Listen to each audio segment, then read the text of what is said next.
ang daming nami-mislead dito. Sabi nila yung ano daw, yung LED lights daw, eh hindi daw pwede sa above the headlight. So hindi totoo yun mga ka-throttle. Bawal na above the headlight, eh yung ano. So malinaw na malinaw yung mga ka-throttle. Hinuli talaga ng LTO at HPG ano.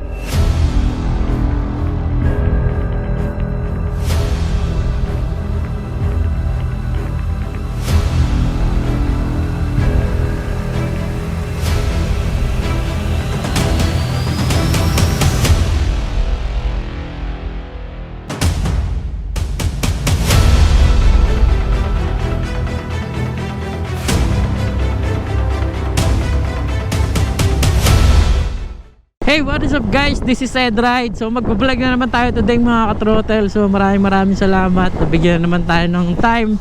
Diba kasi napaka-busy natin mga ka-throttle. Kung napapansin nyo guys, sa isang buwan halos 2 beses na ako mag-upload din. Pero so far guys, okay naman. Tuloy-tuloy naman subscribers natin, views.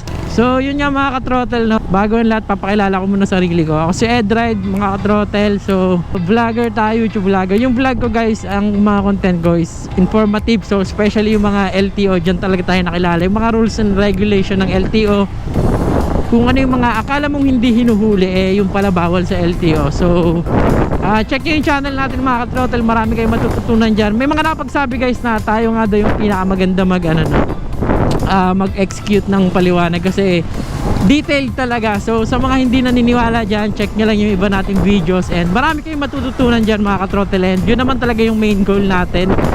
So comment, like, and subscribe mga ka-throttle kung natutulungan kayo. And then like nyo na rin yung FB page natin na may 3,700 followers and 3,000 likes mahigit.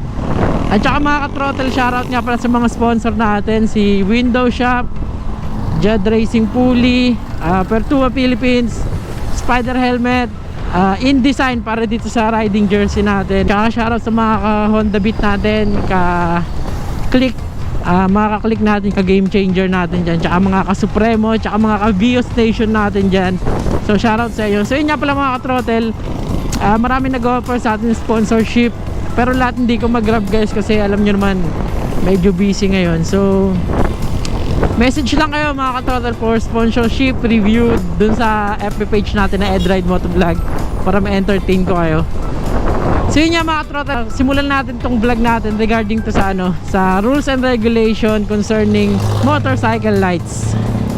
So yun, traffic dito. So ang dami nga nagtatanong nito mga ka-throttle, ang daming misleading information regarding dito na yung LED lights bawal above the headlight. So yan, di-discuss natin yan dito. Yung mga hinuhuli sa LTO, yung mga eagle eye, mga fog light, mga LED lights, kung may huli ba yan. So explain natin lahat. It's all about motorcycle lights mga ka-throttle. So yun na nga, simulan natin. Rules and regulation concerning motorcycle lights. So makikita nyo to sa Republic Act 4136 mga ka-throttle, Department Order 2014-01. Unang-una guys sa headlight. So papaalam ko lang sa inyo mga ka-throttle, ang headlight dapat kulay white lang or kulay yellow. So bakit kulay white? Dati guys yellow lang guys. So nadagdagan, pwede na siyang white kasi pwede na tayong gumamit ng LED mga ka-throttle as headlight. So bulb or ano man yan, pwede na ang LED mga ka-throttle. So ayan, ang brake light naman natin mga ka-throttle, brake light dapat yellow or amber or orange only. So sa mga hindi nakakalam ano yung amber, ito yung parang pinaghalong kulay ng yellow tsaka orange. So parang yellowish siya, sabihin lang natin yellowish or yan. Ito nga pala mga throttle, ang daming nami-mislead dito. Sabi nila yung ano daw, yung LED lights daw, hindi daw pwede sa above the headlights. So hindi totoo yun mga ka-throttle. Ang bawal na above the headlights, yung yung fog lamp. So yung fog lamp dapat below the headlight lang siya mga ka-throttle. So ano yung fog lamp? Ito yung ginagamit, like for example sobrang lakas ng ulan, mahamog. So yung ilaw na to guys, maliwanag siya kasi hindi natin siya makita na kagaya nung simpleng ilaw lang. Iba yung fog light mga ka-throttle. Bukod pa dito yung LED. So yun nga, yung LED pwede siya above the headlight as long as not above the handlebar. So ito yung handlebar mga ka-throttle, yung manibela. So yun nga mga ka-throttle, kung gusto nyo malaman yung vlog natin, yung kompletong vlog regarding sa headlight, sa LED light, search nyo lang dyan or ilalagay ko dito sa description. LED lights mga ka-throttle, meron tayong vlog dyan. Ito nasa comment or description, lalagay ko na rin para makita nyo kaagad. So yun nga mga ka-throttle, tuloy na natin. Sa park light mga ka-throttle, yung park light dapat yellow lang or white. So marami naglalagay dyan, merong green, merong blue na na park light. So hindi pwede yan mga ka-throttle. Huliin tayo ng LTO, easy 5K yan. And then sa tail light naman mga ka-throttle, so magkaiba yung tail light tsaka brake light. So yung brake light, nasa isang lang siya guys, nasa likod na siya. Nasa isang panel lang yung brake light tsaka tail light. So dapat daw yung tail light guys nakabukas palagi yan. Pagka open mo ng engine, naka-open yung kagad. So nung napapansin nyo, yung likod ng motor natin nakailaw na siya. Yung brake light natin dapat gagana lang siya kapag i-press mo yung brake. Hindi pwede na nakabukas lagi yung brake light ng mga ka-throttle. So ito guys, dapat yung brake light 5 times stronger than the tail light mga ka-throttle. Kaya kung napapansin nyo, pag nagbe-brake tayo, lumalakas lalo yung ilaw. Kasi guys, dalawa yung bulb dyan sa loob. Isang panel lang siya, pero dalawa yung bulb dyan. Mas malakas yung brake light dapat mga ka-throttle. Tsaka dapat yung brake light natin kulay red lang.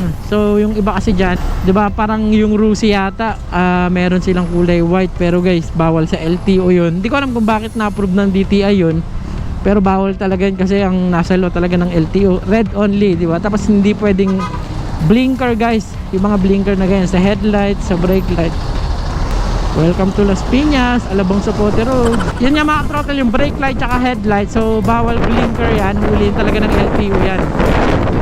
Punta naman tayo dun sa tanong na yung yung eagle lights. Yan, eagle lights, LED strip, LED strips, kung pwede ba sa LTO. So malinaw na malinaw yung mga ka-throttle, hinuhuli talaga ng LTO tsaka HPG yan, no? So actually guys, yung mga nakarang taon lang nagbabaklas yung HPG nyan. So kahit naman yan, hindi lang active gawa ng pandemic. Pero guys, pag nag-active, matakot na yung mga dyan, eagle eye. Kasi pag nahuli kayo, swerte nyo guys pag babaklasin lang, di ba? Minsan yung HPG hindi naninikit, nagbabaklas lang Pero kapag guys na huli kayo dyan, malamang sa malamang 5,000 yan, no? Napakabigat sa bulsa nyan mga ka-throttle. So yun nga, sa mga nabanggit nating ilaw, other than that mga ka-throttle, hinuhuli na talaga ng LTO yan. So ang dami kasing nagmi-mislead, especially nga guys yung sa fog lamp, no? Tsaka sa LED. Yung LED daw bawal above the headlight. So pwede mga ka-throttle basta hindi lalagpas ng manibela. So tandaan nyo guys, ang LED, ano ko lang kayo ng konti kahit na-vlog na natin yan.